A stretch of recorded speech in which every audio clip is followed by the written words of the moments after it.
This is one process you can't speed up. Yeah, the boot up. Gotcha. So this is, you said, a stage 2. Supposedly there's cams, Stage you know, two cams and air the cleaner, because that's the performance ones on that the are putting 116. cams in, is the ones with the air cleaner and pipes. Nice. Okay. A few moments later.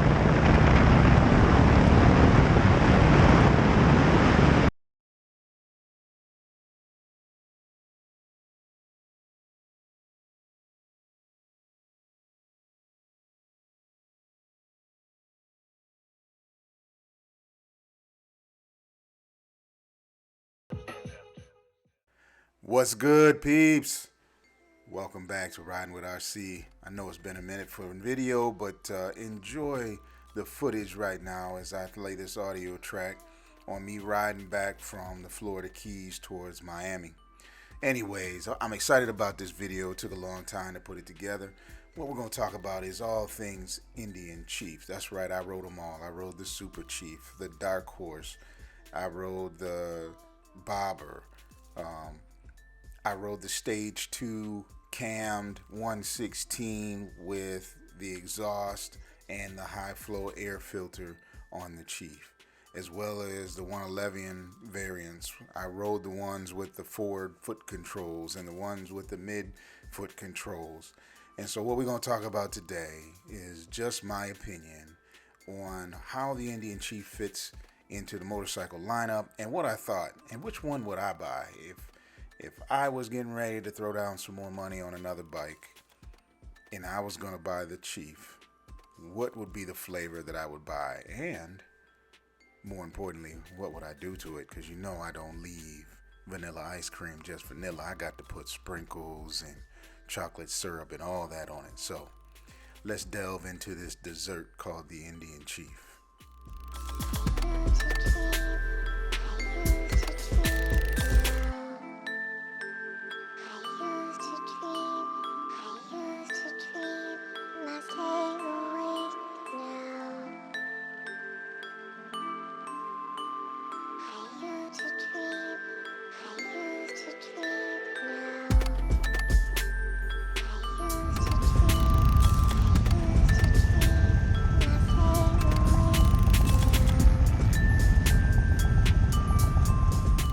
A quick note on the touchscreen technology.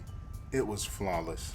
It was very easy to switch screens. It was very intuitive to touch it with your finger or to use the switch controls on the left side, on the other side of the switchgear that's facing you. To change rider modes was very simple.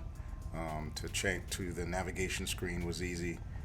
Just a very good execution on a new piece of technology that I'm sure others will try to copy. Well executed by Indian.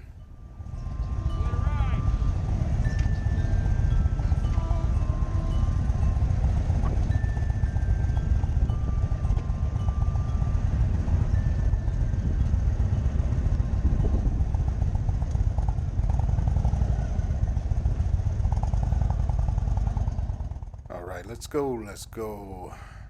Indian Super Chief Limited. This one had the 116.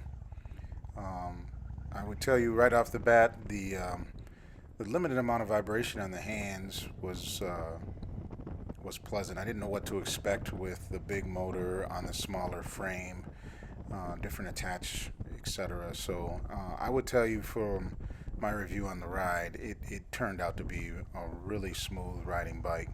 Foot position is really well.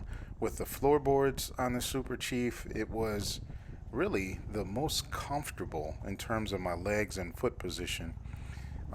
However, as I talked about in the beginning, you know, which one would I get? And knowing that I've already got a Chieftain in the stable, the Super Chief really isn't in top 3 for me. But I would tell anybody who's looking for a bike that can kind of do it all, this would definitely be on close to the top of the list, if not the top of the list. The power on the bike for the weight that is in was really satisfying. you're not going to win any races, but when you buy this kind of bike, you're not trying to win a race unless you know a guy named Lloyd who's got a 126 that'll drop it in for you. Either way, though, this was a very pleasant ride. So you got a few switchbacks on the route that we had, and I would tell you that if the mileage is there, you know, I'm a little disappointed in a 4-gallon tank. I would have preferred a 5-gallon tank, but I don't know what that would have done for handling characteristics and overall weight. But a 4-gallon tank will get you at 40 miles a gallon, 45 miles a gallon. I think 45 miles a gallon is what it's rated. That's still plenty of range. The seat was very comfortable, more comfortable than my factory Indian seat that was on my Chieftain. So when I get around this corner here, gave it a little more spirited and got into the corner a little bit, and it performs really well. It's very well balanced bike. You know, for shorter riders or for those that don't really want to go on real long trips, I would tell you this really fits in the market really well. And it's something Indian didn't have a good spot for, because you were either on a Scout with a smaller gas tank and you had to do a few things. The suspension rear ride was not as good. This rear suspension was very comfortable. I did ride some Scouts while I was here, and comparatively this was a much smoother ride. So as you can see, the braking was good, the handling was very nimble. I would put it right up there with the Scout.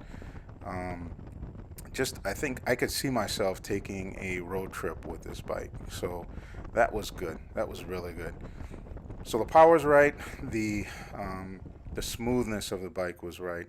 The stopping, the turning in the corners, the lean in was really good. It does everything well. It is not particularly excellent at any one thing, but it is really good at everything. So I would tell you the Super Chief Limited, definitely good bikes. Not on my buy list. Somebody new getting a bike, it'd be great.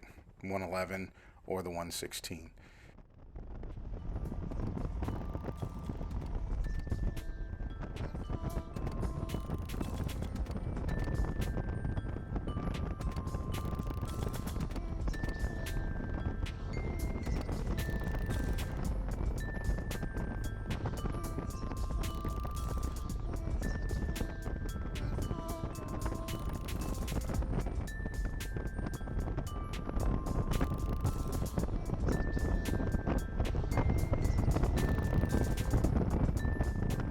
So it's at this point that I really need to confess. In all of the footage that I took, I either messed up my bobber footage or I lost my bobber footage. Silly little vlogger. At the end of the day, with the same rims, same tires, and just different foot position, forward pegs versus having the floor boards for your feet, the handling was the same. The handlebar placement was a little bit higher than what the Super Chief was, and it was a very comfortable ride. There's really nothing different, no engine difference, no transmission difference riding the bobber, other than you've got forward pegs instead of floorboards. And I prefer the floorboards if I had the choice of two. But with that said, next was the Stage 2 Indian Chief with the cams, the Stage 1 exhaust, and the high flow intake. This to me is it. If you're not going to go with a big bore kit, if you're not going to add extra power, I can tell you right now, this was the perfect combination of power and comfort. I like that the bars really reminded me in the seating position outside of my legs. The peg placement reminded me of riding my 109. Now, was it as powerful as my 109? No, it was a different kind of power, but the torque was there. The engine really wanted to go, and curiously, When I got on this bike, it wasn't first to see how quick the bike would accelerate. I wanted to know how tame it was riding around town. So if you pay attention, you can see that the ride mode when I started was at the lowest in standard, and I also rode in rain mode just to see how the engine would cooperate, because the 116 has been criticized for not being as smooth as the 111, and it's true, it just isn't. Something doesn't transfer from the 111 to the 116, and it could be something that a tune can take care of, but just coming right out of the box, it was smoother. This 116 was smoother than my Chieftain 116 prior to my Flashin' and PVCX tune and 585s, but that's another story. But when you talk about having just the right weight to power ratio, and the skinnier front tire was just, I mean, it wasn't that much harsher of a ride, but you could tell a little bit of a difference when you rode them back to back. But overall, the ride was smooth. There's no difference in the rear suspension, no matter which of the three flavors that you ride with. So really what you're really changing on this is this has the mid peg placement. And I will tell you, I'm not a fan of that. Now, I'm just, on a really, really good day, I'm 5'10", about 210, and so pretty average size. And I was not comfortable with my legs high on the mid controls. I much prefer the front controls that the bobber had. So I did have some conversation with some of the guys at Indian while I was there, and they didn't really have a lot of good information on whether you could make it forward controls. I'm sure you could. There's always ways to do it, but do they have Indian parts ready off the shelf where I could order the Dark Horse and then order the front peg placement? So I would tell you that out of the three, this one was the funnest. This one suits my personal needs because I've already got a cruiser. And I'll be honest with you, the FTR made me realize that I'm not 25 anymore and I need to work on my reflexes. But this I could handle, and it was fun. It wasn't scary, it was fun.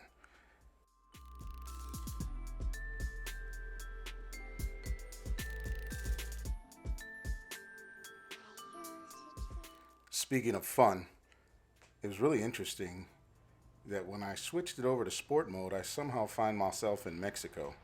So I'm going to stop talking now and just let you get a little bit of that sweet engine music as I enjoyed the southern border.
So as I sit and recall how much fun it was to ride this bike, the power, how that 116 responded, the stage 2 cams and the difference it made. And this is a bike with a factory tune on it. Can you imagine putting a fuel moto tune on this in the right hands of a tuner? Can you imagine this platform with a 126 or bigger big bore kit on it? It just screams fun.